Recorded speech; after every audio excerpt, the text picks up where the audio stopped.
Amables televidentes, en Propuesta Semanal contamos con la participación en este día del doctor Henry Gebrat, doctor en Economía, pero también resulta que él es músico. Lo que pasa es que por la pandemia ha estado ya, no puede estar haciendo presentaciones. Lo tenemos vía Skype, tanto a él como a Ana Patricia Núñez. Buenos días, Henry, un placer, muy buenos días, encantado de tenerte en el programa. Muy buenos días, ingeniero, la verdad que es un placer estar con ustedes dos, en esta cita tan importante de los fines de semana para buscar buena información y buen análisis, así que es siempre un gran placer estar con ustedes. Hola Henry, bienvenido.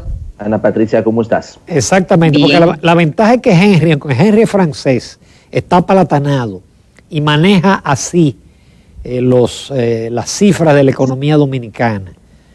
Es un consultor también. Henry, los organismos internacionales, a uno le da la impresión que son muy optimistas con la economía dominicana y pronostican que vamos a ser los primeros en recuperarnos, los que más pronto vamos a superar la pandemia.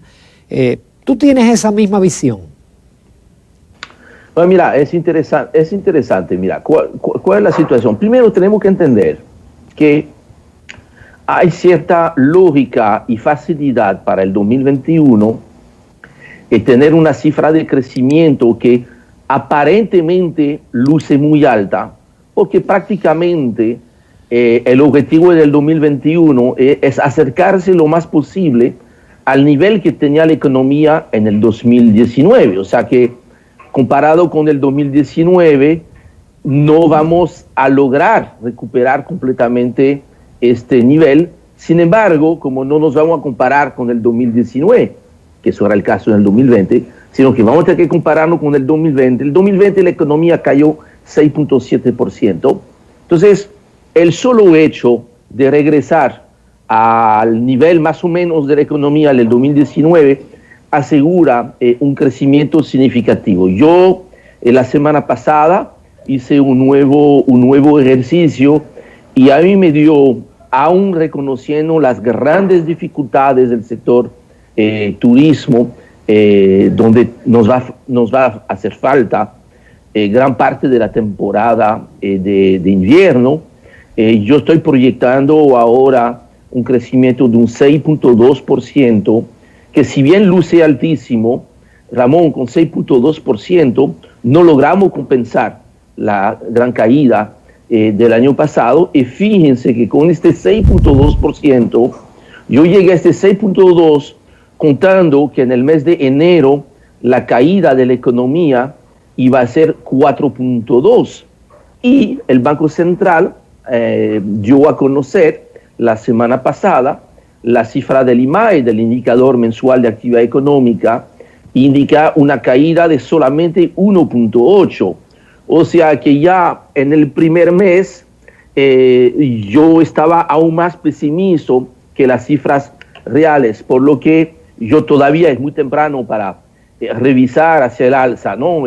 Nuevamente mi proyección, porque apenas tenemos un mes, pero fíjate, enero que no había sido tan bueno, y efectivamente, mira, menos 1.8, cuando en diciembre tuvimos menos 1, confirmaba que enero no fue un mes tan bueno, pero febrero, todo deja indicar de que febrero estaría un poquito mejor, por lo que, aunque febrero del año pasado fue muy bueno, entonces es un parámetro de comparación difícil, yo entiendo que la cifra del IMAE en febrero debe estar mejor, inclusive yo entiendo que estaría en un rango entre menos 1 y más 1, aun cuando efectivamente la cifra de turismo todavía en febrero ha sido tan mala que todavía mis amigos del Banco Central no la dieron a conocer, pero tenemos ya una idea, porque el INDAC, que publica muy temprano, pero no con el nivel de detalles tan interesante que publican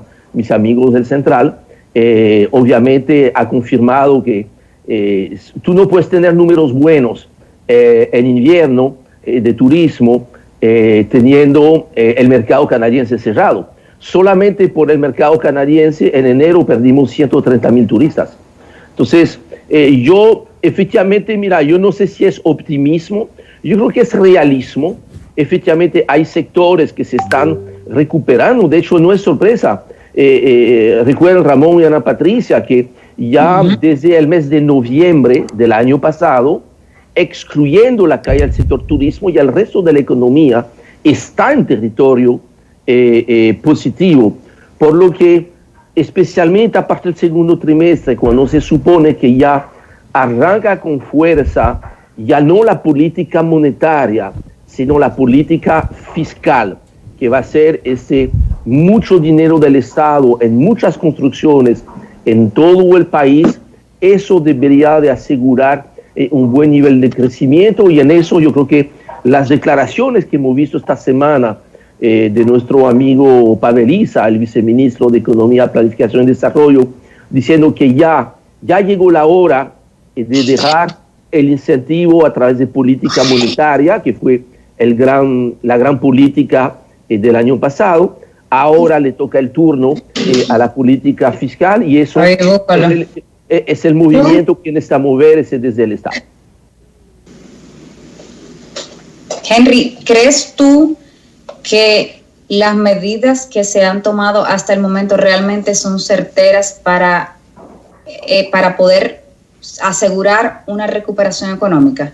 Fuera de los factores obviamente exógenos que se presentan en cualquier panorama, que pudiesen afectar o pudiesen llevar a mejorar un poco más. Mira, interesante tu pregunta, Ana Patricia, porque lo que es curioso, ¿no?, es que el presupuesto del año 2021, que se hizo desde el Estado y que se dio a conocer en septiembre del año pasado, planteó un marco macroeconómico que es muy distinto del marco macroeconómico real que tenemos ahora, por una serie de razones. Si vemos los principales indicadores, nos vamos a dar cuenta de que hay grandes diferencias y hay que ver el balance, ¿no?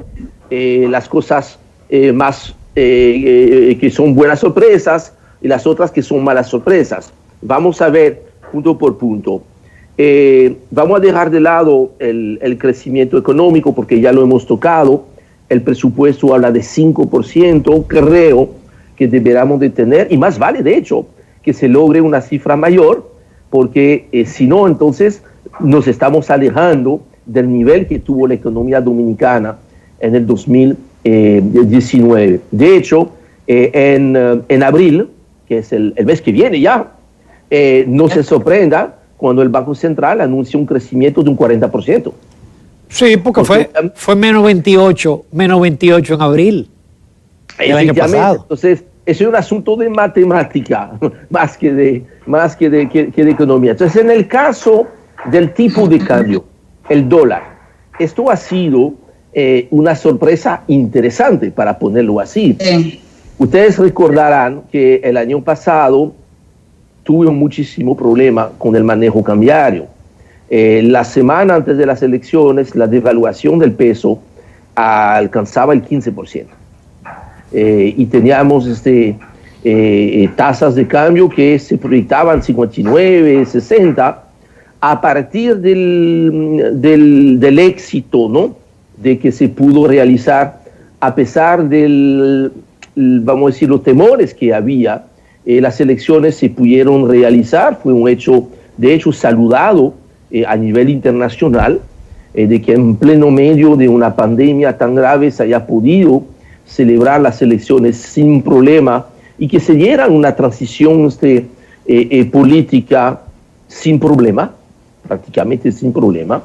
El tipo de cambio empezó a frenarse la devaluación, el tipo de cambio se mantuvo prácticamente congelado hasta el mes de noviembre, y a partir de noviembre empezó a bajar. Fíjese que se cerró el año pasado en 58 pesos con 32 centavos, cuando el presupuesto 2021 contemplaba que se iniciará el año en 60 pesos. Entonces ya empezamos el año con casi 2 pesos de diferencia. ¿Y qué pasa? Que en vez de subir de 60 a 64.50, que es la proyección que se tenía en el presupuesto 2021, el peso se ha fortalecido frente al dólar a un punto tal que esta semana hemos tenido cotización que van hasta 57 por 1, y vamos a ver inclusive hasta, o sea, nadie puede prever a ciencia cierta hasta dónde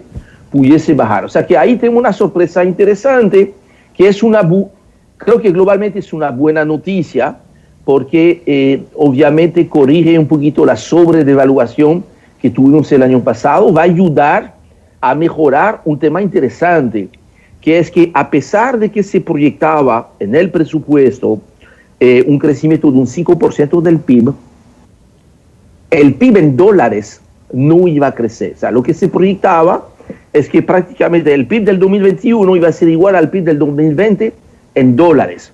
¿Qué pasa?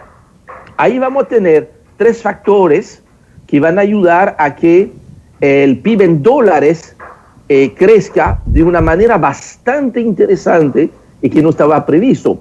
Uno, porque si el crecimiento en vez de 5 es 6 punto algo, entonces ya vamos a tener un crecimiento en dólares. 2, estamos teniendo, que eso es un problema, más inflación de lo que estaba proyectado. Entonces, eso hace que el PIB nominal en peso va a ser mayor a lo que se proyectaba. Y 3, al tener un tipo de cambio que va a ser un dólar más bajo de lo que se proyectaba, yo creo que pudiéramos tener una recuperación del PIB en dólares bien interesante, que los casi 12,000 millones de dólares que se borraron el año pasado, creo así muy rápidamente que en vez de quedarse en 0 recuperación este año, pudiéramos recuperar quizás entre 6 y 7 mil millones de dólares de los 12 que se perdieron el año pasado, y eso va a ayudar especialmente el numerito mágico del peso de la deuda vis-a-vis el PIB, porque efectivamente si el PIB en vez de mantenerse igual en dólares va a subir, eso va a ayudar entonces que el nivel de la deuda no crezca como porcentaje del PIB y hasta eventualmente, ¿por qué no? Quizás se mantenga parecido o baje un par de puntos. Entonces, hay esa expectativa. El principal problema, Ana Patricia, y que eso pudiese afectar efectivamente el nivel de crecimiento, es el tema de los precios. Ahí tenemos un problema que no nace en República Dominicana, no es una inflación porque hay demasiado dinero en la calle, porque se haya emitido inorgánico, es que como consecuencia colateral del COVID a nivel internacional, los precios de todos los commodities, empezando por el petróleo, como hemos visto, arrancamos el año en $47, tuvimos precio de hasta $65 en los últimos días, hemos visto una corrección a la baja alrededor de $60, pero eso ha tenido una consecuencia inesperada, es que la actualización semanal de los precios de los combustibles, que era una cosa casi automática, eso ha creado una presión cada vez más grande que en las últimas 6 semanas el gobierno no ha podido reflejar el precio real de los combustibles, y eso es una situación muy compleja, porque si de un lado pudiese lucir como muy simpático el hecho de que no se esté reflejando el incremento del precio del petróleo sobre los precios de los combustibles localmente, hay que entender que el costo de mantener congelado los combustibles, o sea, el precio de los combustibles, mejor dicho, eso está costando ahora semanalmente más de 300 millones de pesos.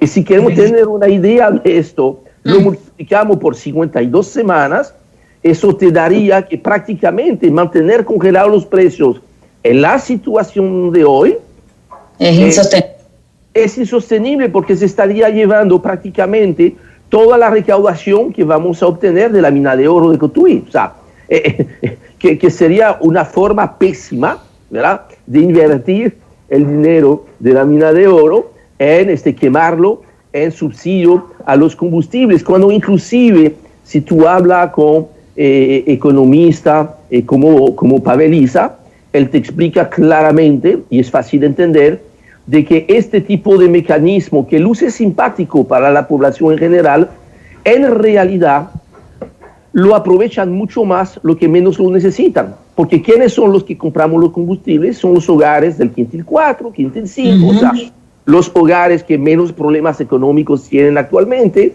y que los hogares más pobres son los que hay que proteger. Ojalá pues se pudiese pensar en rediseñar este tema de los combustibles de modo que se aplique el precio que yo creo que es siempre mejor, y que entonces se focalice un incremento del subsidio a las amas de casa para ese GLP y obviamente para el transporte, de modo que, mira, evitemos de que a nosotros nos den un subsidio para el combustible que sí compramos y que al mismo tiempo no haya un incremento del costo del GLP para la cocina y el transporte. Yo creo que ahí es importante que se haga una revisión en este sentido. Y finalmente, la última muy buena noticia, el tema de las remesas. Y ahí yo creo que la noticia que nos tiene que tranquilizar es el hecho de que Estados Unidos ha confirmado que van a seguir los programas de ayuda federal, y eso nos garantiza de que por lo menos tendríamos a partir de mayo, que es cuando empezó a crecer mucho las remesas, lograr mantener el mismo nivel alto del año pasado, que si eso lo añadimos a los excelentes meses de enero, febrero, con crecimiento de un 31% de las remesas, podemos pensar que las remesas alcancen los 9.000 millones de dólares este año, que sería por tercer año consecutivo un nuevo récord histórico de las remesas. Eso ayudaría a compensar parcialmente el tema de la inflación. Por eso tú ves, mira, hay cosas que son muy positivas, sorpresas positivas, y otras sorpresas pues que son menos positivas, que es el tema de la inflación, el precio de los alimentos especialmente, que eso afecta mucho más a los pobres. Y de manera general, si ven la tasa de inflación que va a publicar dentro de 10 días el Banco Central, que será la correspondiente al mes de marzo, el acumulado de inflación va a superar el 8%, o sea, hay que remontarse a final del año 2011. O sea, actualmente la inflación está a su mayor nivel en los últimos 10 años, y eso es lo que la gente está sintiendo cuando va al mercado, al colmado, y nosotros también cuando vamos al supermercado. Henry, quiero espérate, antes de ir a la pausa, casi. Henry, si no tenemos los dólares del turismo, ¿a qué tú atribuyes esa apreciación del peso que ha sido? Yo hice una operación hace un par de días, ya estaba 58. Tú señalas que ya hay operaciones menos de 58. ¿A qué se debe esa apreciación? Mira, si vemos los datos del año pasado, ¿verdad? Cerramos el año 2020 en los sectores generados de divisa, del lado de la generación de divisa, eso es, las exportaciones, turismo, inversión extranjera, se contemplaba una caída de 9.000 millones de dólares, la caída fue apenas de 5.000 millones de dólares. Pero al mismo tiempo, las importaciones han bajado por partida doble, porque hubo la caída del petróleo y la misma caída de la actividad hizo que naturalmente la demanda de productos importados haya disminuido. O sea que de los 5 millones de dólares que nos faltaron del lado de las exportaciones, se compensaron por 3.000 millones de dólares de ahorro en importación. O sea que el impacto fue realmente sorprendentemente bajo. Apenas faltaron 2.000 millones de dólares que fueron compensados con un acceso a financiamiento de manera increíble. Inclusive tenemos cifras que lo muestran, que efectivamente se cerró el año 2020 con un excedente de dinero a nivel del gobierno, que es una cosa bastante inusual, porque efectivamente, mira, recuerden que se hizo una colocación muy importante en septiembre, 3.800 millones de dólares, si no mal recuerdo.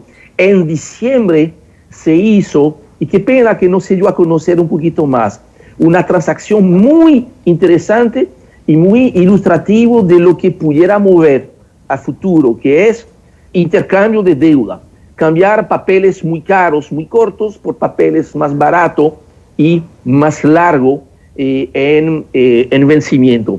Esta transacción que se hizo a final de diciembre del año pasado más allá del ahorro que hay en el pago de intereses, tiene un impacto muy sensible sobre el flujo de caja del Estado, es que en el presupuesto 2021, en el mes de mayo, había que hacer un pago de $500 millones de amortización de bono soberano, que era el último tercio que vencía.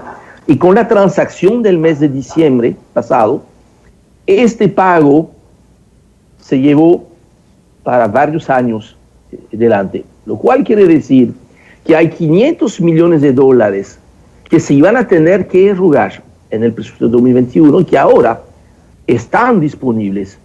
Tuvimos una exitosa colocación de bono soberano en enero, inclusive República Dominicana fue el primer país de Latinoamérica en acudir al mercado internacional, o sea que de cierto modo hay dólares y a nivel internacional, Ramón, el dólar está bajando en todas partes, que es una de las razones por las cuales también los commodities están subiendo, que eso es, vamos a decir, como muchas veces en economía, los acontecimientos son monedas de doble cara, ¿no? Entonces, de un lado, sí, el valor del dólar está bajando y va a seguir bajando en la medida en la cual en Estados Unidos se siga imprimiendo papeletas, porque la realidad, la ventaja que tiene Estados Unidos es que son dueños de la imprenta.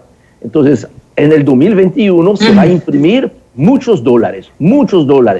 La fiesta va a terminar probablemente con el presupuesto del año siguiente y ya el presidente Biden advirtió de que ya hay que volver a lo que era su plan económico como candidato, que es el incremento de los impuestos. Eso vendrá más para el 2022, por eso que hasta el momento está bajando el dólar en el mercado local. No sabemos hasta dónde va a bajar, porque es cierto que no estábamos acostumbrados, prácticamente desde la crisis bancaria, ¿verdad? Del 2004 y la época posterior, ¿no? No habíamos visto una baja tan prolongada, y el hecho de que estamos regresando a nivel de precio que no se veían desde junio del año pasado. Ese es un fenómeno interesante que ahí yo creo que solo el Banco Central sabe, porque básicamente, vamos a estar claros, yo entiendo que el Banco Central tiene la capacidad de poner el valor del peso dominicano donde más le conviene. Y parece que hasta el momento, y yo creo que como respuesta frente a las presiones inflacionarias, tiene sentido tratar de evitar de que, además de lo que suban los precios, suba también el precio del dólar. ¿Por cuánto tiempo se mantendrá eso? Hay que preguntárselo más bien al Banco Central. Yo no tengo esta respuesta. Henry, han surgido muchísimas noticias en el periódico y todo lo demás, donde se dice que la política monetaria de República Dominicana se encuentra agotada. Eso ha traído un debate, el banco sacó un comunicado desmintiéndolo, pero yo quiero realmente una opinión imparcial. Bueno, mira, mi apreciación es la misma desde hace 6 meses. De decir que efectivamente, primero, hay que agradecer, felicitar y reconocer todos los esfuerzos que han hecho las autoridades del Banco Central y de la Junta Monetaria el año pasado. Se han desarrollado varios instrumentos y facilidades que, cuando tú las vas sumando todas, llegan a un poco más de 190.000 millones de pesos, que cuando tú lo mides frente a lo que es el PIB, tú estás hablando de más de 4 puntos del PIB. Es un esfuerzo considerable.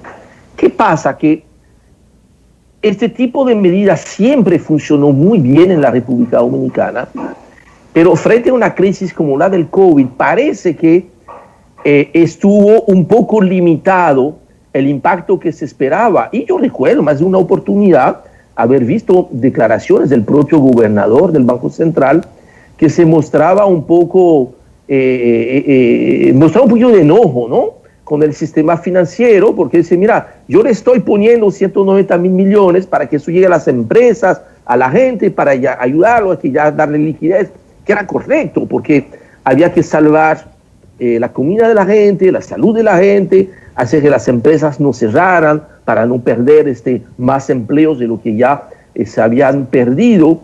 Y tú te das cuenta de que, primero, a nivel total, todo este dinero nunca pudo llegar a la economía porque probablemente no había ni apetito por parte de los bancos para prestar más dinero a negocios cuyas proyecciones eran todavía muy inciertas. Porque mira, tú tenías negocios que les iban más o menos bien hasta el COVID, tuvieron 6 meses cerrados y entonces no han tenido ingresos y no se sabe realmente sobre qué base tú le vas a hacer proyecciones. Entonces, claramente no es un panorama que luce muy simpático para un banquero dominicano. Eso se entiende. Pero al mismo tiempo, lo mismo, las empresas o las personas privadas hasta cierto punto dicen, mira, yo no me puedo endeudar más, yo no estoy seguro de que tan rápido se va a recuperar la situación, no estoy seguro de cuándo me van a reintegrar en el trabajo. Entonces no hubo tampoco suficiente apetito, porque sencillamente, mira, la fiebre no estaba en las sábanas, o sea, la economía no demandaba, no podía absorber todo este dinero.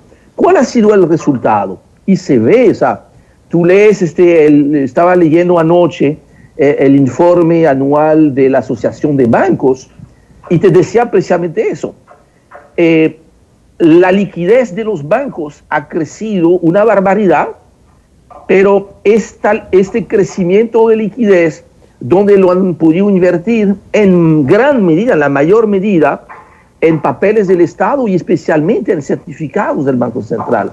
Cuando ustedes ven la tenencia, el stock de certificados del Banco Central, los bancos múltiples a final del 2019 tenían alrededor de 100.000 millones de pesos de certificados y terminaron el año 2020 en un poco más de 200.000 millones. ¿Ah? Los certificados han crecido en 100.000 millones, lo cual ayudó muchísimo, está claro. O sea, los balances de los bancos, o sea, los estados de ganancia han sido muy buenos, porque obviamente, mira, tú tienes acceso a facilidades del Banco Central con una tasa reducida, 3, 4, 5%, qué sé yo, y tú logras volver a colocar parte de este dinero a una tasa mucho más atractiva, porque el Banco Central te va a pagar alrededor del 10%. Por eso yo creo que cuando Pavel mencionó, porque es él que habló de este tema, de que la política monetaria se agotó, yo no creo que hay que percibirlo como necesariamente un comentario negativo, sino decir que, mira, ya lo que pudo haber hecho y lo que hizo el Banco Central ya se cumplió. O sea, tú no le puedes pedir todo al lado monetario de la economía, como muchas veces ha sido el caso. Ahora le toca la parte fiscal, o sea, gasto bien organizado, bien focalizado por parte del Estado para recuperar la economía, que eso va a ayudar en la medida en la cual sectores indispensables que tú ves cuando tú lees el crédito al sector privado, tú ves que 2 sectores que son construcción y comercio todavía están muy por debajo de sus niveles del primer semestre del año pasado. Tú necesitas que esos 2 sectores tengan crecimiento económico para que entonces empiezan a crecer de nuevo la demanda de crédito y ya entonces empezar a tener a partir del segundo trimestre ya, vamos a decir, un incentivo a la economía que va a ser, en vez de lo que fue el año pasado necesario, un esfuerzo a través de transferencias sociales. Ahora lo que se necesita es más que transferencias sociales, que algunas se va a tener que mantener.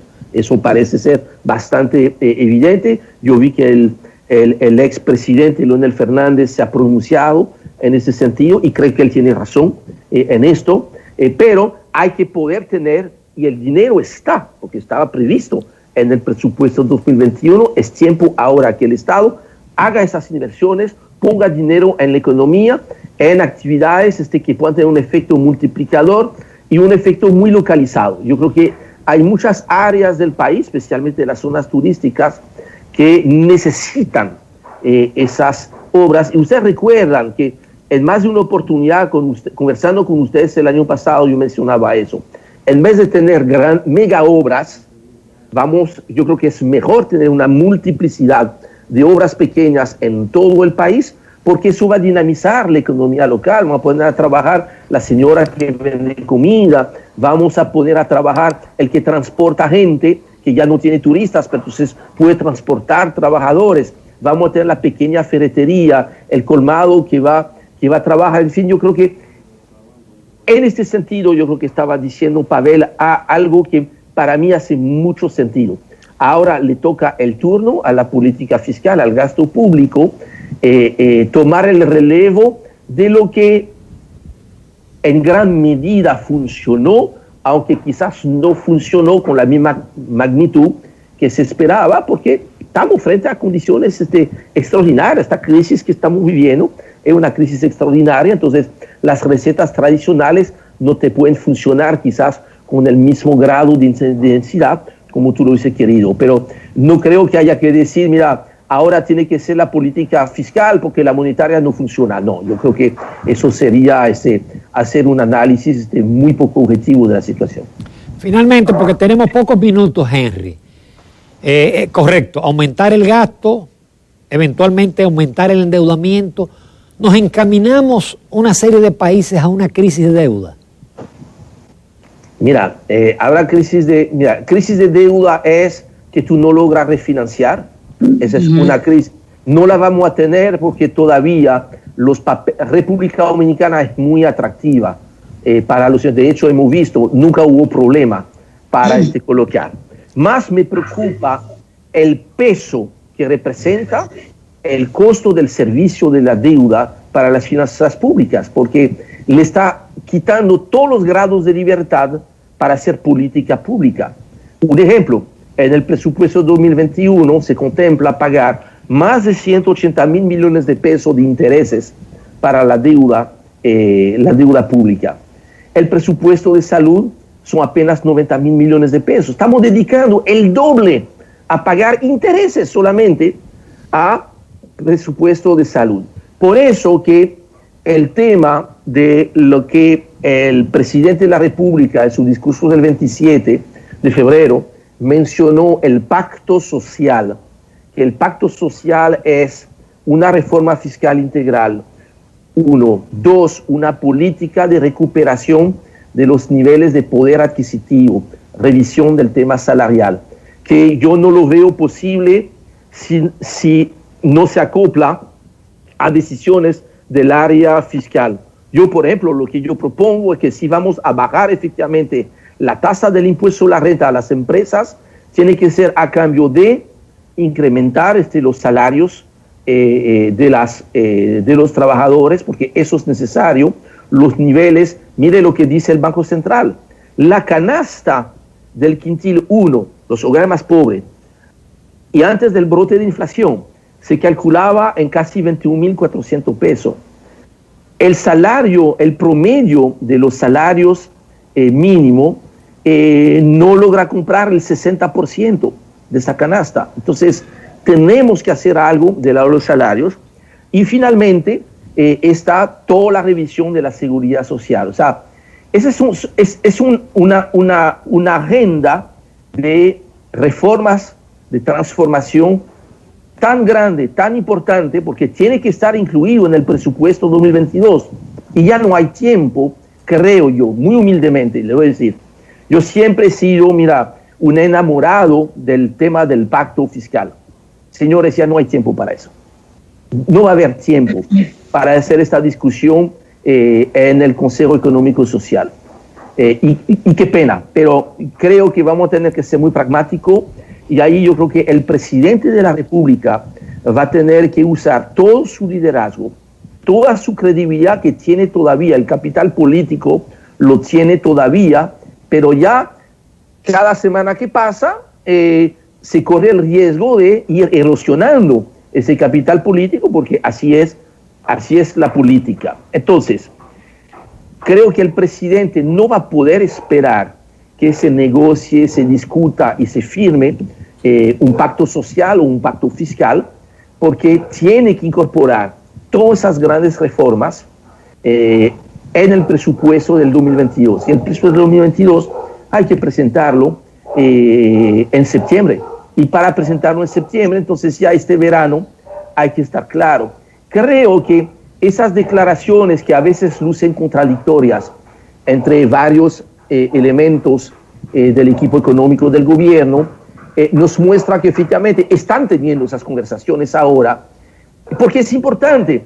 Recuerden que una de las cosas que dificultó tanto el pacto eléctrico es que ni había consenso dentro del mismo gobierno, no había consenso sobre el pacto eléctrico. Entonces, tiene que haber primero un consenso dentro del equipo económico, dentro del gobierno dominicano, sobre el tema de cuál reforma fiscal y cuál reforma de la seguridad social y cuál política salarial se va a abarcar para responder a la solicitud del presidente que llamó, y él tiene toda la razón, que el pacto no puede ser solamente fiscal, tiene que ser social. Es una enorme, hay que hacer una revolución social del modelo económico, y la capacidad está, la posibilidad está, pero eso tiene que ser una decisión quizás hasta más política que económica, y ver de qué manera inclusive el presidente va a tener que hablar con los partidos, porque yo creo que más allá de solamente, vamos a decir, la parte de la discusión en el CES, ¿no?, en el Consejo Económico Social, va a ser indispensable lograr por lo menos un acuerdo básico entre todos los elementos del sistema político, porque recuerden, una ley de reforma fiscal, una reforma a la ley de seguridad social, eso no se vota en el CES, eso se vota en el Congreso. Perfectamente. Entonces, pero yo quiero mantener el nivel de optimismo. Yo me siento todavía muy optimista, pero yo quisiera, para mantener mi nivel de optimismo, yo creo que habrá de verse al presidente Abinader tomar decisiones muy difíciles, muy sensibles, antes de mitad de este año. Perfectamente, brillante, Henry Gebra. Qué pena no tener más tiempo. Te agradezco muchísimo la participación y tratar todos estos temas económicos que tienen una importancia capital para la República Dominicana. Muchísimas gracias. Muchas gracias por la invitación, los dos, ¿ok? Cuídense. Gracias, Henry. Feliz día. Igual. Continuamos, amables televidentes, en Propuesta Semanal.